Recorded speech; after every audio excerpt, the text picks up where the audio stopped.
Thank you, Charlene, for letting me know that you can't hear me because I didn't have a microphone turned on. Isn't that nice? I didn't check for sound. So, Charlene, thank you so much. Okay, thank you guys for letting me know because, now I know I didn't have my microphone. So I was talking to myself for the past 2 minutes. I have those moments. Okay, so let me start over. Welcome. My name is Lysandra Everett. I am the Home Biz Tax Lady. I help home business owners win the tax game when my microphone is on. But I help you by helping you keep more of the money that you earn and paying less to Uncle Sam in taxes. So now I'm going to answer my question about these 1099. So thank you guys so much for letting me know. I'm going to have to edit that out somehow before I upload it to YouTube. So if you're watching this on YouTube, thank you very much. And for those of you watching the replay, hashtag replay, so that I know that you were here. I'm gonna have to put a note or something in there to say skip ahead to 3 minutes because I was just talking to myself. That's all.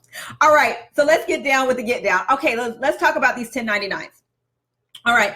So we have people who have business owners who pay people through PayPal. Okay. Absolutely nothing wrong with that. But the question is about the 1099 requirement. So the 1099 requirement is that if you pay someone, a contractor, someone who is not your employee, over $600 a year, you must issue them a 1099 miscellaneous by January 31st of the given year, okay?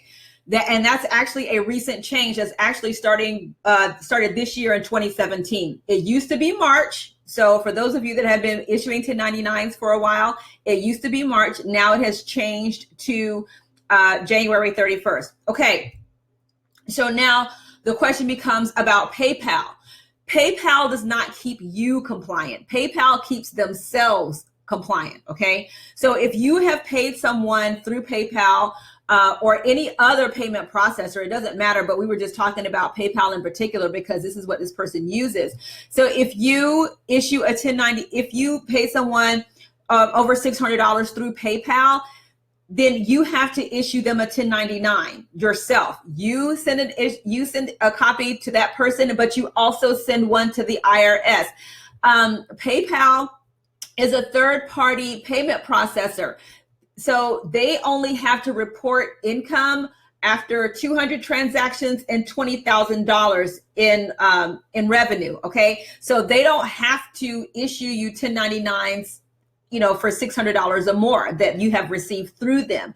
It's only if through a third-party processor, 200 transactions, $20,000 in revenue, and they issue you a 1099K. Not the same thing. So the 1099 miscellaneous is money that you have paid to someone who is not your employee, an independent contractor. Like if you use if you have a VA that's in the United States that you pay $600 or more. And the same if you receive $600 or more as in your business, as an independent contractor or anything like that, you are supposed to receive a 1099 miscellaneous as well.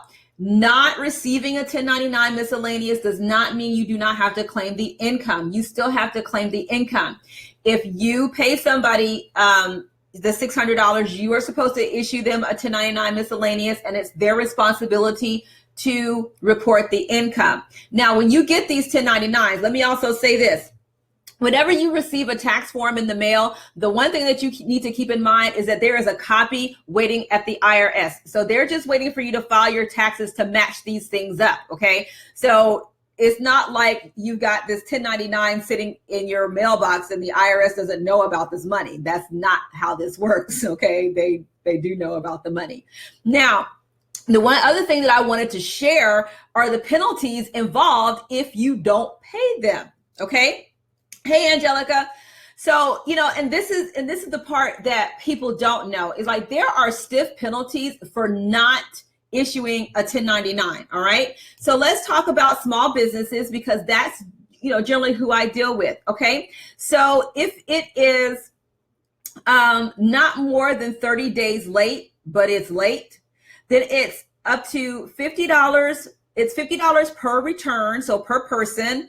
$186,000 maximum for not more than 30 days late, meaning that you may have had to issue several 1099s, and the maximum they can charge you if it's less than 30 days late is $186,000. Okay.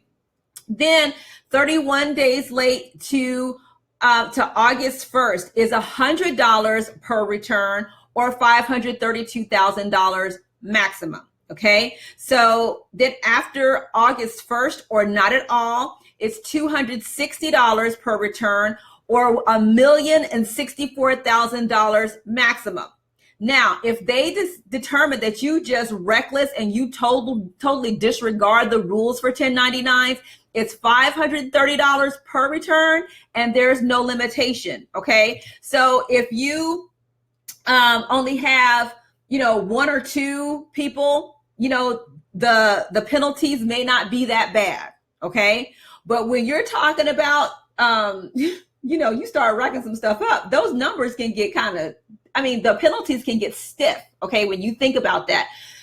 So the one thing you don't want to do is you really don't want to play around with 1099s. Okay. That's just what it boils down to, because people are going to be claiming this income. And if the IRS says, okay, so Lysandra is claiming this income coming from this source, but this source has not reported this 1099 or this income, okay, we need to go find said source. Okay. And vice versa. If the source is reporting 1090, on a 1099 that they paid Lysandra Everett X amount of dollars, and I have not filed claiming, this income, then they're coming for me. Okay. So, as business owners, this is something that you need to be aware of. Do not depend on a payment processor to issue 1099s.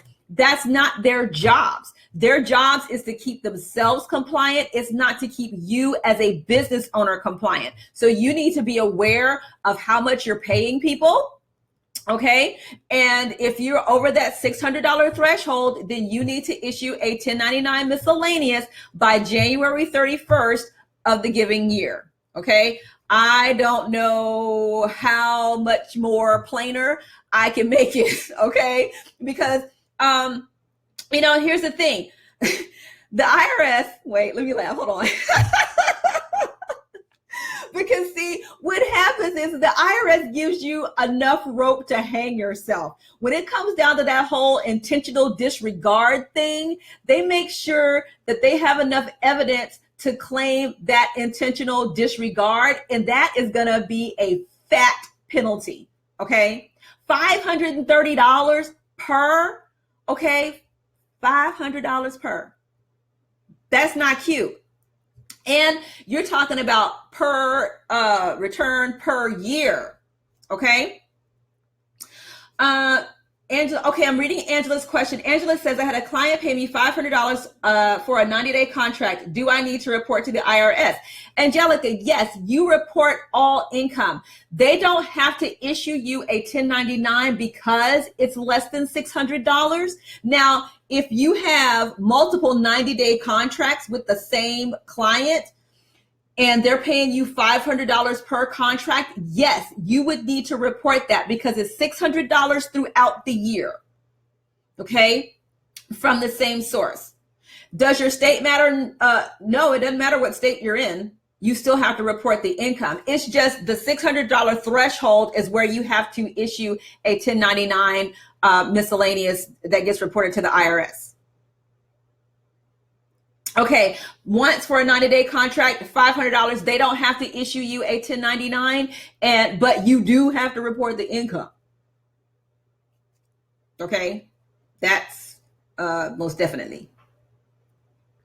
All right, so that's all I got, you guys. 1099s, I think people get complacent because they say, oh, this third payment processor, they issue the 1099, so I'm in the free and clear. No, that is not true. Absolutely false. Do not believe that. Please send them to me. You have to issue your own 1099s to people that you pay $600 or more. So I hope that clears us up. Thank you guys for bearing with me and letting me know that I was just talking to myself. I appreciate you because I have those long day. So listen, thank you so much, guys. I had a fantastic day. It's been a great day today, and I appreciate you hanging out with me. So if you got some value, make sure to share this out. And you can also hang out with me over in the Tax Players Club. All right. Thank you guys so much. Have a fantastic day. See you next time. Bye.